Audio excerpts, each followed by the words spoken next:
which responsible for solar for North America. The shale gas issue is kind of, you really need to be in the industry to understand renewables. And I'll talk from a renewable standpoint. 29 of the 50 states have their own renewable portfolio standard, which is basically a target that's been set by the state legislature and approved, for the most part, by the voters. For example, the state of California has a 33% target by 2020 of renewable generation. So that's independent of fossil fuels.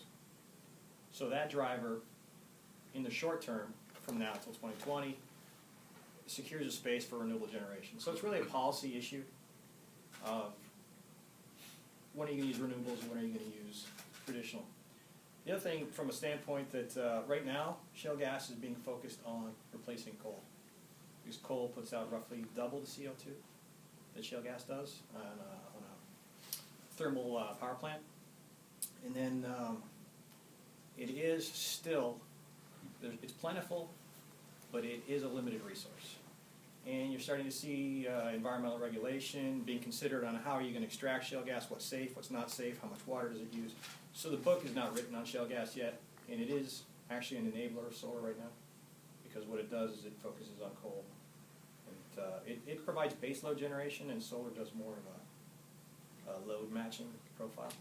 My question was much more focused on the business cases of your potential customers. I mean, if they have the choice to opt for solar versus shale gas, short-term run, they would probably switch from coal to shale gas, right? Correct. And how about solar? How does that fit into that equation? Well, from a business standpoint, as a developer, and if you look at some of the companies that are investing, that are actually buying these facilities after they're built, it's people like Mid-American Energy, or it's NRG, or it's NextEra. So these are people that play in both spaces. So they make it purely a business decision based on the rate of return of the proposal. Now, solar actually has a benefit that shale gas doesn't, in that you can actually accurately predict the 20-year rate of return. And you can't do that with somebody that has a volatile gas source. You don't know what the price of gas is going to be in 5 years. Could be in your favor, could be against you. So from a bankability standpoint, it makes much more secure investment. Same with regulation and market prices for energy as well. So the guarantee for business case looking forward for 20 years is pretty difficult to figure out. Yeah, but once the contract is written, the PPA is written, it's a 20-year contract. I mean, it's done for that 20 years. So yeah, going forward, you still have to fulfill the renewable portfolio standards. So solar is competing against wind or geothermal, or maybe some sort of biofuel, but it's not competing against shale gas on the renewable portfolio standard today. 10 years from now, maybe it'll be different policy. We'll see. I think it goes back to another comment that I made earlier, and we also talked about this internally. For example, in the state of Nevada, you pretty much know what the sun generation irradiation is going to be for the next 20 years. You have your equipment. When you sign a power purchase agreement, you're not worried about whether or not the sun, price of the source, will actually be volatile. And that makes it very credible, which is why so many different pension funds and some of the bigger Mid-American funds, etc., are investing in solar plants because of the stability, because of the rate of return, and because of the predictability of the rate of return. Yeah, I just wanted to follow up with that discussion that he had going there.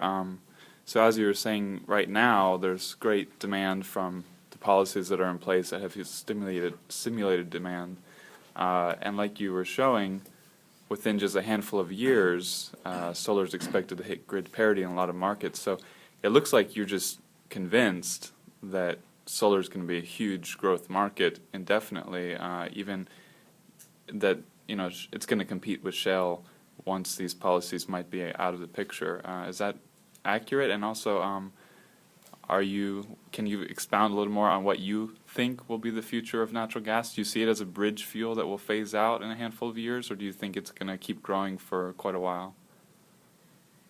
So I guess we're in this room, we're not the natural gas experts, so we can't comment on that. Okay. We'll leave that to the experts who would. What we believe is that solar will grow, and solar will grow without subsidies. We don't plan our business cases in the long term based on subsidies. Solar will be economically viable electricity prices will continue to rise, energy demand will continue to rise, and there's a great space for solar to deliver an economically competitive solution. So we feel very strongly about that. And Yeah, for me, long-term, speaking for North America, once you fulfill these renewable portfolio standards, those goals are set. So they'll be filled by wind or solar or geothermal. So we're going to hit those numbers. Question is what happens after that date. So 2020 in general is the target date for most of that. If you've seen Maxine's slides, the cost projections on solar at that point will be quite competitive. It's already competitive at a distributed generation level for most of these high population, high density markets. So really the question going forward is not, is solar going to continue to grow? It will.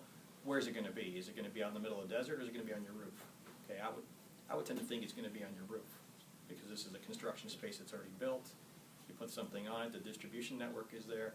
So there's a lot of things going for it. The difficulty is, what's the utility business model going to be? So these are the discussions that are being had now with the state agencies, trying to figure out, okay, we need the utility, they need to maintain the grid, the quality of power, make sure everybody has it, but how do they coexist with people self-generating? So that's really what's going on. And just one more follow-up with the natural gas. A lot of people in the industry actually talk about how much natural gas supplements solar because it's a flexible fuel option. Ron Resch, the head of SIA, has spoken at length about how much they match.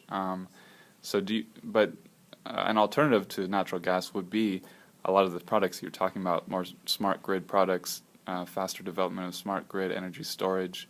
Do you see those two as competing as your supplemental sort of helping with solar's growth, natural gas versus smart grid and storage, or do you just see a big space for everybody in there?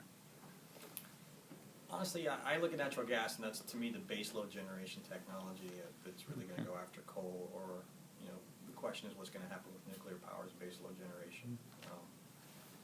The only place we're really battling, I think, with gas is peak load generation, and right now it's open cycle gas plants, which are already more expensive than solar at the peak times.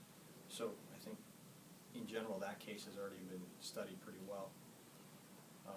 Solar is not a great base load generation power unless there's something that you can store it with. So I think that's where the technology and time is being spent on, okay, how do you get more out of this than just the daily profile?